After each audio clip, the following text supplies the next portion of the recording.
broken the record from the Mirror TV days. We have now reached episode 32. So unlike the Mirror TV days, we're just becoming unmotivated to continue with the series, with the vaccinations and just my depression, which was really bad back in the year or two ago. Yeah, you don't understand. My depression was bad. I was thinking about quitting and doing some other things. But because of Miami TVG and a little bit of Mirror TV is coming back into the days too, we have reached this point and things are going very good. Unfortunately, I cannot say the same for the Miami Marlins. This team is so awful. I don't even want to talk about this team. So, if nothing changes next week, I think that's it for the Marlins recap, because I just cannot take it anymore. This team is so awful. We actually made history this week. But before we talk about the history, let's talk about the Marlins real quick. We started the week off 49-60. We played against the Phillies, and we lost, of course. We got Braxton Garrett on the mound, doing 4 to 2 outs quarters of the 4th inning to the 5th inning. Real Muto doubled on a catcher. To catcher, that's 1-0 Phillies. Blade homered to right. Congratulations to JJ Blade. The Real Muto homered responds on the bottom. It seems though as this week, especially this week alone, when we try to score a run, they respond immediately.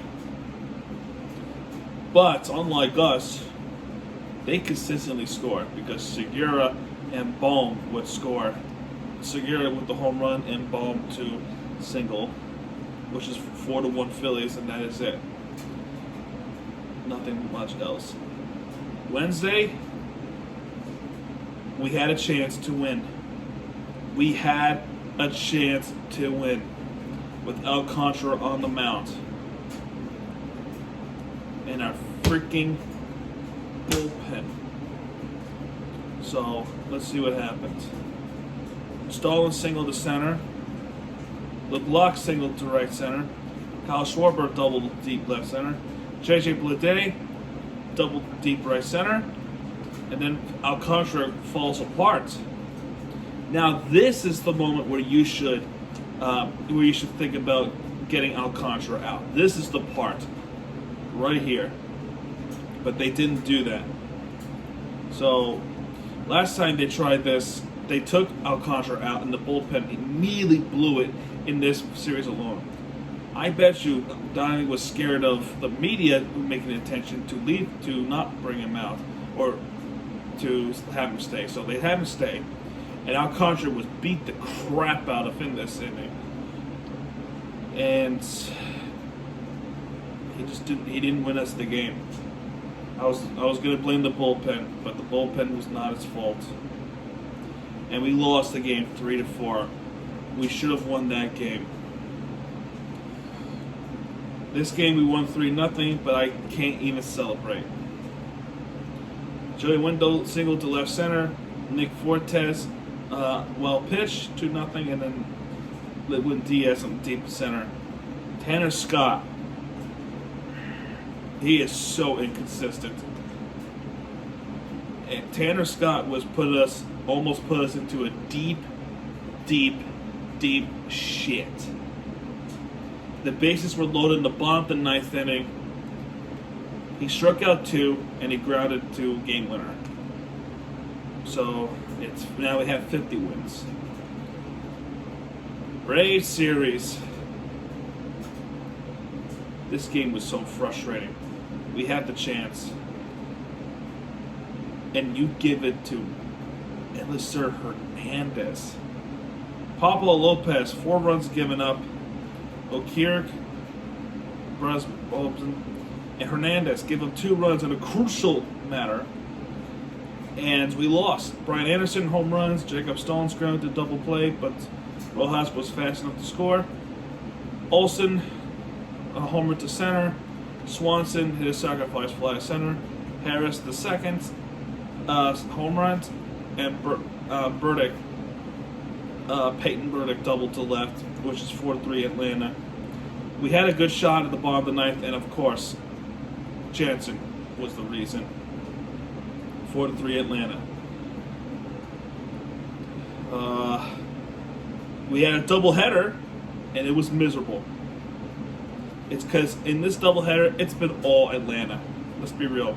Harris the second walked, so Jesus Luzardo is still very rusty, so he gave up a walk. And then Trump doubled to left, which scores 2 runs, 3-0 Atlanta. Jesus Aguilar trying to make things hopeful, but at the end of it all, but like I said in the Phillies, when every time we scored, they respawn immediately because Olsen home run as soon as after the home run has happened, and then Trump would put a finishing blow to make it 5-2 Atlanta.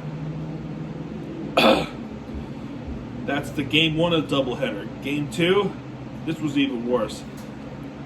Acuna Jr., Ronald Acuna Jr., Tommy Nance.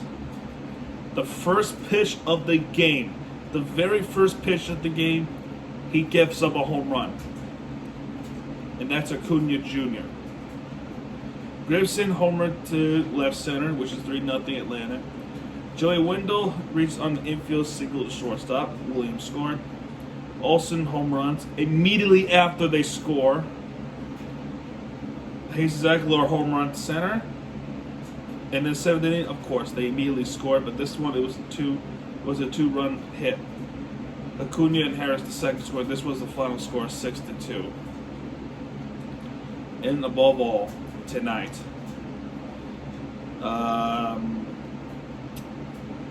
it was Braxton Garrett who started, and he was good. 2 strikeouts, can't complain much. A lot of ground, but Miguel Rojas puts in the only run for Marlins, which was a single, which was scored JJ the day. So anxiety put up, and then adrenaline's happened, and we're trying to hope that the Marlins could even try to not get swept by Atlanta Braves. And then here comes Tanner Scott, who tries to save us the game, but at the very first pitch of Tanner Scott, he gives up a home run to Harris II. And then to make matters worse, Contreras would score on an infield single, which was 2-1 Atlanta, and then Olsen puts the finishing blow by scoring on a wild pitch that Tanner Scott has had. This game, I would tell you right now, after watching this, I am just about gonna declare saying that we're not making the playoffs. This team is not good. In fact, they suck.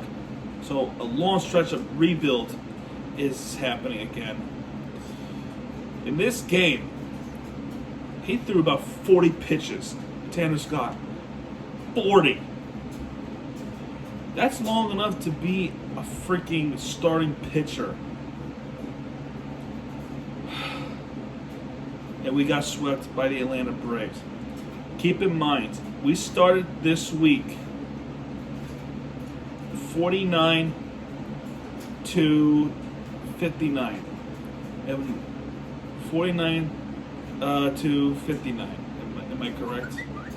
Yeah, so right at that point it's 49 to 60 when we lost to the Phillies. This week we only won one game. From 49 to 59, we finished this week 50-65. And there's something you all should know. I retweeted this on my Twitter page. So, we have a stretch. We scored 3 runs or fewer in 15 straight games. 15 straight games. We go all the way back up where they played against a team like the Cubs something like that. But regardless though, think of how long it's been. Really, think of how long it's been since we actually had a good scoring. You know, I don't give a crap about the injuries. The injury is just another excuse. It is an excuse. The team is not healthy. The batting is awful. People are hurt. And worst of all, the pitching is so goddamn awful. I'm surprised we're not at the bottom of the list of the relief pitching blows. Because we should be. We really should be at the bottom. This team is not going to make the playoffs, folks. Since the Jazz Chisholm injury, we've been on a long stretch of losing streak, metaphorically. And we actually had chances to capitalize on the easy schedule, and we couldn't even do that. We could not do that at all. The last series we even won was against Pittsburgh. And we played against an easy team like Cincinnati, and we still couldn't win. And we got a tough game. And now I'm coming up this week. We got the San Diego Padres at home. And oh, guess what? Guess what? This weekend, we fly out to California, Los Angeles. We play against the Dodgers. So, I swear to God, if they win this week, this would piss me off. I will not be happy, because where was this offense throughout the entire week on an easy schedule? On an easy schedule, you picked a hard team to beat to win? I don't buy it. I just don't buy it. So, Marlins deserve to be loser of the week. I'm sorry to say, this team is so terrible. I'm done watching them. So this is what they should do. Nuke the front office. Get rid of General Manager Kim. Get rid of Don Mattingly. More importantly, Bruce Sherman, I want you to sell this team and give it to a Miami native that can spend money and will have us become a contender team that we should have been, and we were promised years ago. Years ago we were promised this. But bad ownership from time to time to time and time again. We should have had at least 5 World Series by now, but no. Every time we won a World Series, they traded them all away. Miguel Cabrera has 3,000 hits, and it didn't happen with the Marlins. It happened with Detroit. Jose Fernandez passed away. Okay, to be fair, that wasn't their fault. But what was their fault? Stanton gone, traded away. Real Muto gone, traded away, who beat us there. Marcell Ozuna gone, traded away. Christian Yelich gone, traded away. I could go on. I could really go on. You know, Anthony Bass gone, traded away. Jonathan Villar gone, traded away. Starlin Marte gone, traded away. He's having the best season of his career with the Mets now. These decisions constantly making bad choices throughout their franchise. Honestly, this Marlins fan base, there's a big, huge fan base, but none of them want to show up. They don't want to support the front office. They don't. And the only reason why they wouldn't support them is because of the bad choices that the front office is making. It's too expensive. You're too cheap to spend money. You really are. You have failed, Miami, Florida. You really have failed. Either prove us wrong next season, spend money in off season, or leave, because nobody wants you there. You overshadowed Derek Jeter's vision. You're the reason why he left. I said what I said. I really said what I said. Miami FC time, the USL. Paco Craig against Tulsa, FC Tulsa. We had an easy game and we couldn't win. This was a frustrating week. Pat Craig, 25th minute. We take the lead in FIU, but Dario Suarez would equalize, and then Noah Powder would take the lead. This game, incredibly frustrating. This game was so frustrating to watch. We had more of a possession time. We shot more shots on goal. We had 8 shots and 3 on target, while FC Tulsa with minimum possession with 35% compared to 65% that Miami has, with 11 shots with 2 on target, and both of those 2 shots on target were goals. This defending needs to be better. Thankfully, it did when we played in Atlanta. Marc Segres and Florian Vallet would put the game away for Miami FC. Atlanta too had all sorts of problems, and you know what? This is no time to even talk about Atlanta's problems, because a lot of problems that Miami has were like similar to what Atlanta's going through. So there's no way I could trash talk there, because honestly, I feel them. I feel their pain. And to make matters worse in this game, they had a red card, an ejection card. Noah Cobb. Noah Cobb had a straight red card, actually, because there was a hard hit. I really didn't see what happened, to be honest, but there was a red card that's happened, and that happened in the 31st minute. So let's see. But yeah, it's showing a red card. But yeah, 2-0 Miami FC. We're still pretty good in the playoff standings, USL Championship. We are just a point behind Detroit City FC. So if Miami FC wants to make the playoffs, they should get this going. Hartford is coming up next, and it should be a winnable game, but it's in Hartford, Connecticut, so I don't know. I have no idea. But they went to Albuquerque, and they're a good team, and they won it there on the road. So maybe that's a good thing. So, all right, football's back. Thank God, right? Thank God football's back. This preseason game against the Tampa Bay Buccaneers. What a fun game to watch. So let's see.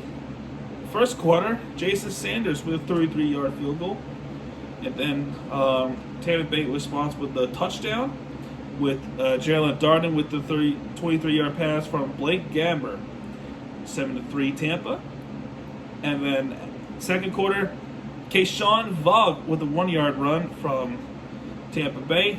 So Tampa Bay has scored another touchdown. Then there's a field goal. Give it in. So Jason Sanders comes in to score a field goal. And then afterwards, there was a interception in which, wow, even though it was preseason, that interception was insane. He caught the ball. He intercepted the ball between his legs. To be honest, I didn't make out who picked off the pass. It was Elijah Campbell. Elijah Campbell caught the interception between his legs. My God. And then immediately after that interception, Lynn Bowden Jr., 22-yard pass from Skylar Thompson, who has played really good football. I think he deserves a third-string spot behind Teddy Bridgewater and Tua Tagovailoa. What a pass, and what a good touchdown pass. But so the game inches closer, 13-14, and then And then 30 seconds later, we scored another touchdown. And it was Sam Iguavoyan from a fumble. So Tampa Bay fumbles the ball, and we scoop it up and run it for a touchdown for 32 yards. 20-14. So I was on a podcast. Actually, this was my podcast. Me and Jeremiah, a good FL Teams legend, we were talking about this, and there was a debate if the team was good because of Flores or the defensive coordinator Boyer was good. I don't know. Maybe we have a case that maybe the defensive coordinator is this good. But we'll see what happens. This is only preseason. We take these results and stats with a grain of salt, but it's looking really good. We take the lead in the second quarter. We finished off at halftime, and Jason Sanders would just kick the field goals. So he got one for 23 yards. Tampa Bay was actually attacking, so Jared Stearns with the 19-yard pass from Kyle Trask. So they got their quarterback. And then Jose Borregales, a former Miami Hurricane kicker for Tampa Bay, he got 55 yards. That's why we love him so much. I'm glad he's drafted. I'm glad he signed with the Buccaneers. In the fourth quarter, Jason Sanders, 53-yarder, not as good as a 55-yarder. Sorry for a little cut. It was just like random. But yeah, Jason Sanders, 53-yarder, not as good as the 55-yarder Jose Borregales. But that takes the lead for the Miami Dolphins, 26-24. And Borregales was actually going to win the game for Tampa Bay with the field goal, but unfortunately for the former Cane, he missed the field goal, and he missed it on a doink, the doink, boing, on the upright. So, but that wins the game for the Miami Dolphins. Dolphins look great. The offense was spot on, very good. The defense needs just a little bit more work, but they were playing against the Buccaneers, a really good offense. So, but it's pretty good that they play against a good powerhouse, Tampa Bay Buccaneers. But yeah, Skylar Thompson was actually the only quarterback that played throughout the entire game for the Miami Dolphins. 218 yards for him, 20 caught, 28 attempted passes. So there was 8 incompletions, 8, and 1 touchdown. But hopefully we see Teddy Bridgewater in action as well as Tua in the preseason as well. But yeah, we play against the Raiders next, and I think the Raiders are winning this game, if I'm not mistaken. And yes, they actually did win the game. So we'll see what happens on week 2 of the preseason. I'll be keeping an eye on it, but week 1 is where the real deal happens. And finally, we get to talk about the good thing, which, the Dolphins was the good thing, but this was better. It's Miami versus the defending champions, New York City FC. So in this game, it was a Miami TVG versus Hammer Grove TV derby. So we played against them in South Florida. We're trying to make the playoff spot as crucial as we can be. DeAndre Yedlin comes in from the All-Star game, which we MLS All-Stars did win the game against the Liga MX All-Star team. But yeah, in this game, Teles Magno would actually puts the game first for NYCFC. So Teles Magno, number 45, scores a pretty rare goal for himself in this season. But this is what the Marlins will struggle with. When they score, the other team immediately responds. This was the other way around. And guess who scored in the 39th minute for Inter Miami? It's not Gonzalo Higuain. It's not Leonardo Campana, which he should be back by September. Leonardo Campana, so that's fortunate. It's not even Robert Taylor. Heck, it's not even